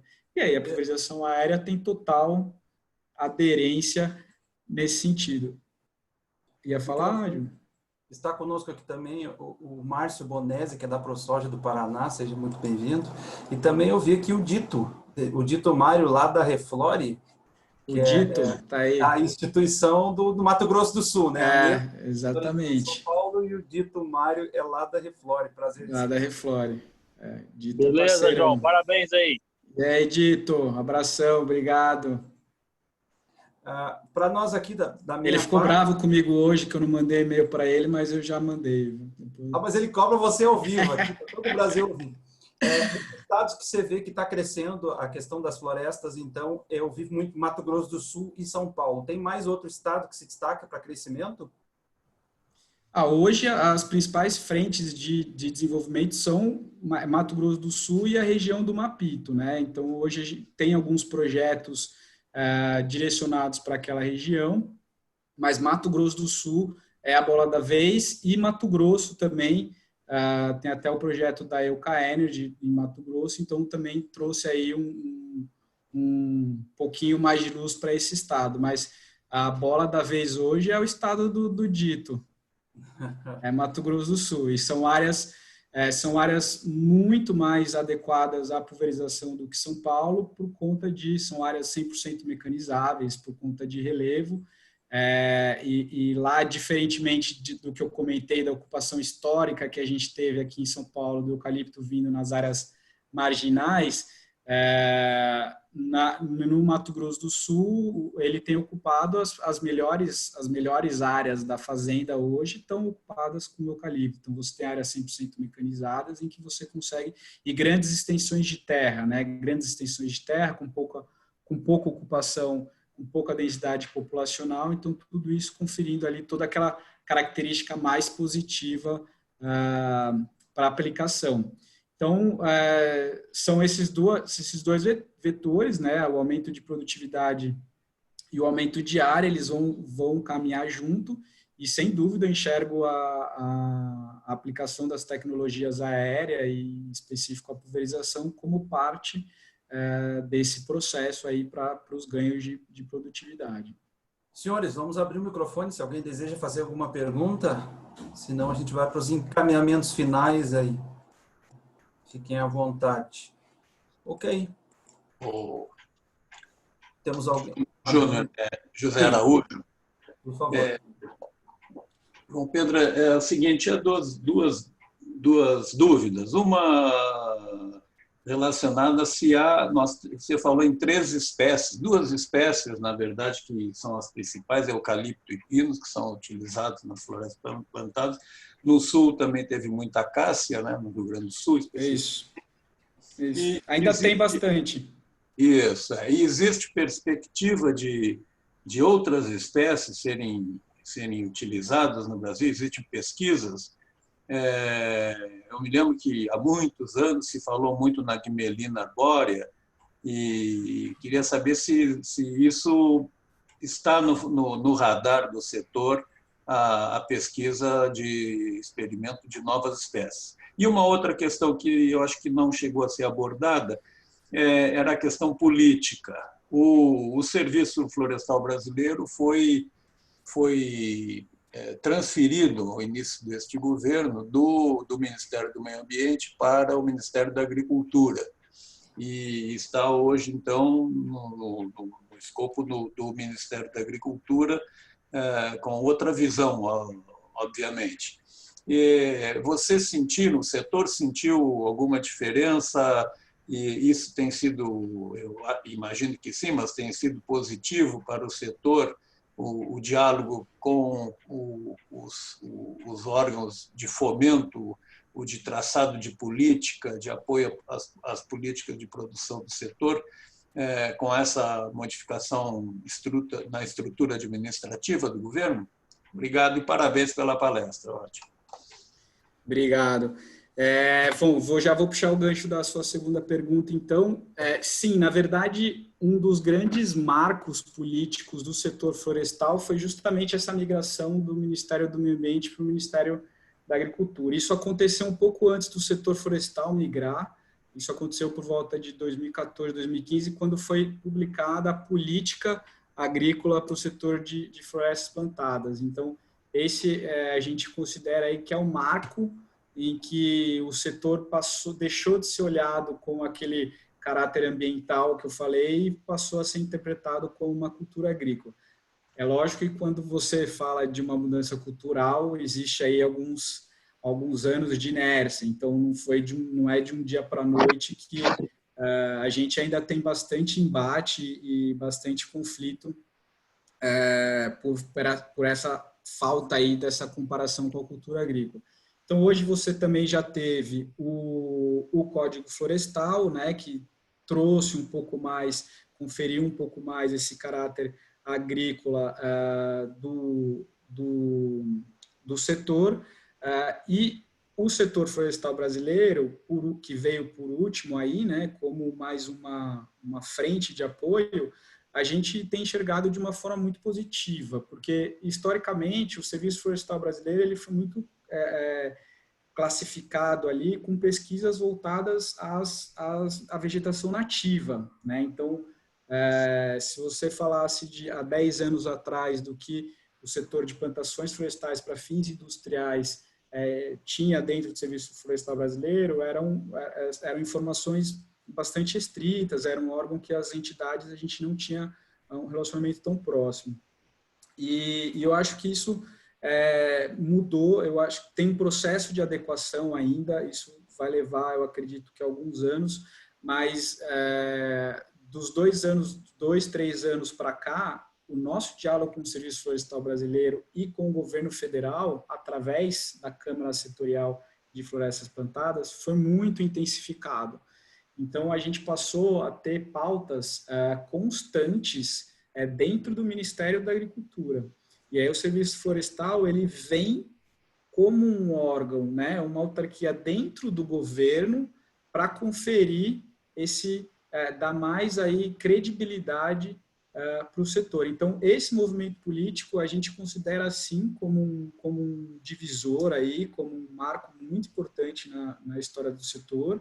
E o que a gente precisa fazer hoje são algumas adequações ali de ordem mais prática, né? Então, como que o Serviço Florestal Brasileiro vai funcionar nesse sentido, como que as políticas serão definidas nessas instituições, quem vai ficar, como que ele internamente vai se dividir entre vegetação nativa e entre os plantios florestais. Então, agora, acho que mais umas questões de ordem prática, mas em termos políticos a gente considera assim que foi um marco, essa saída do Ministério do Meio Ambiente para o Ministério da Agricultura. E respondendo à sua outra pergunta, quando a gente fala de árvores para fins industriais, né, para transformação, realmente é pinus, eucalipto, acácia, E aí existe algumas outras espécies, sim. Hoje em dia já existe alguns incentivos para madeiras nativas, né? A gente tem o Planaveg, já existe algumas políticas nacionais de incentivos do uso de madeira nativas para produtos derivados de matéria-prima vegetal, mas ainda muito incipiente,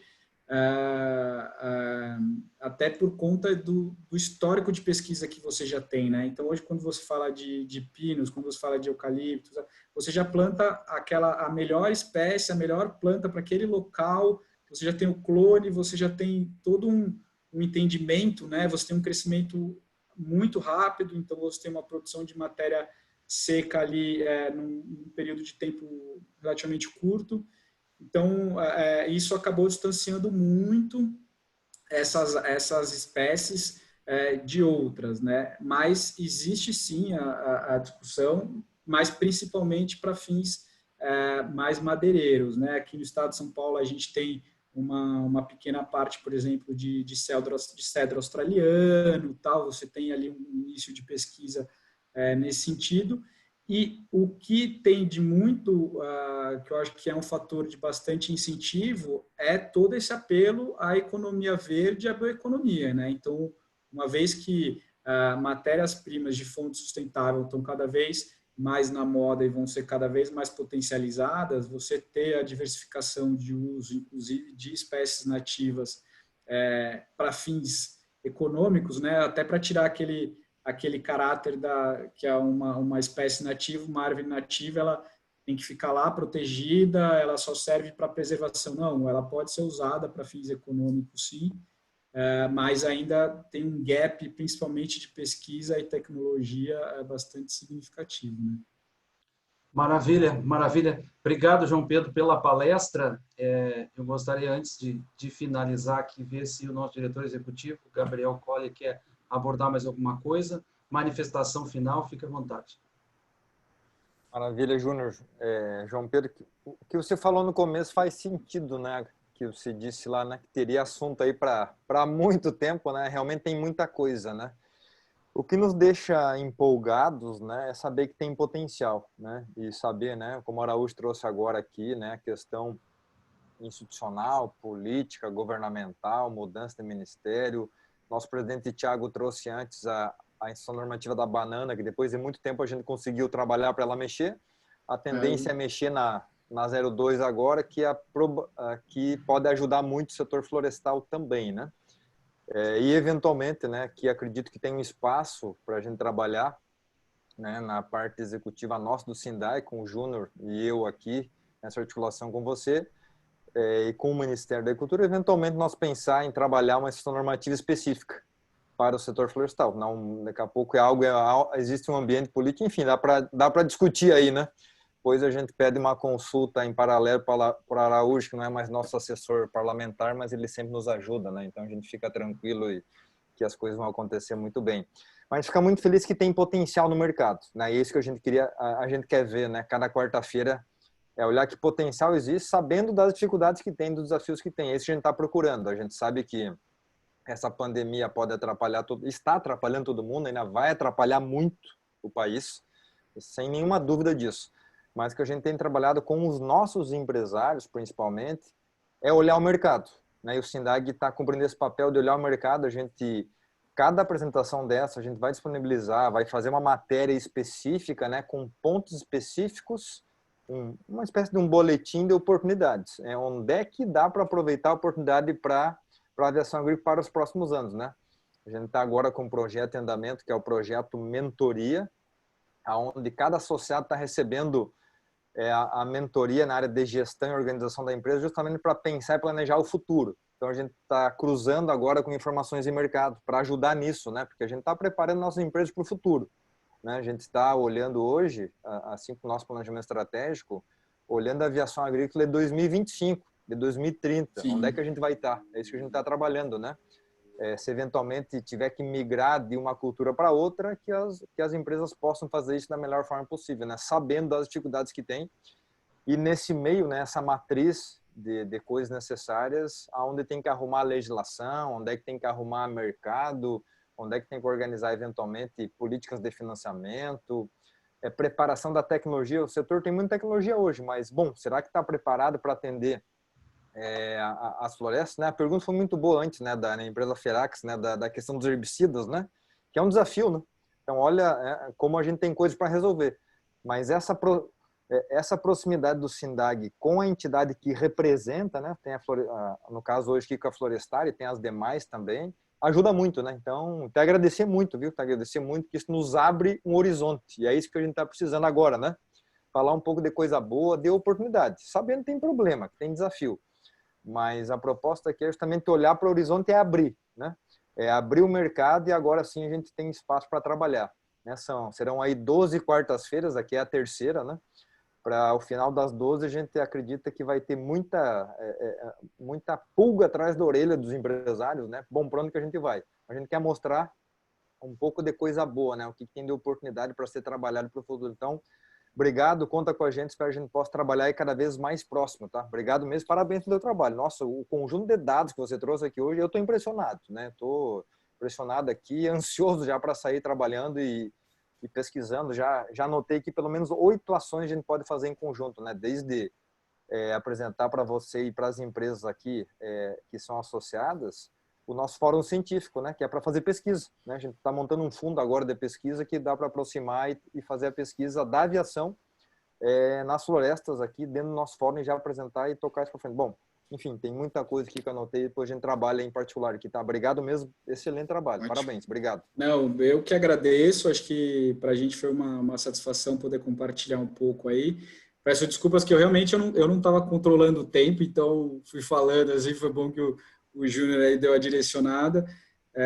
E eu acho que para a gente, assim, de cara, acho que retomando, a gente se disponibiliza também de mostrar um pouco a realidade de cada empresa, agendar visitas de campo, trazer um pouco mais essa aplicação da realidade de cada uma, né? E vamos lá no interior do Paraná mostrar como que a Klabin está se virando lá nos morros, vamos para Três Lagoas ver como que um outro cenário, então como que essas tecnologias, porque eu acho que vocês é uma tecnologia que vem para agregar, o setor reconhece isso, o setor está extremamente aberto para evoluir nesse sentido e como eu falei, assim, a grande maioria das empresas tem linhas de pesquisa voltadas para as tecnologias aéreas. Então, acho que é fundamental a gente manter esse diálogo e agora com mais coisas boas, né?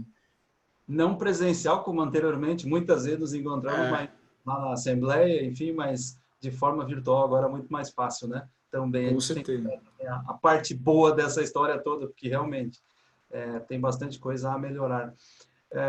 Essa palestra vai estar disponível pelo nosso canal do YouTube, provavelmente na segunda-feira vai estar disponível. Vocês vão poder assistir as palestras da ProSoja também, e da parte da cana-de-açúcar, né, também vai estar disponível nos nossos canais, sindag.org.br, todas as informações estão lá, as novidades, as notícias sobre o setor, né, nossas redes também são alimentadas continuamente.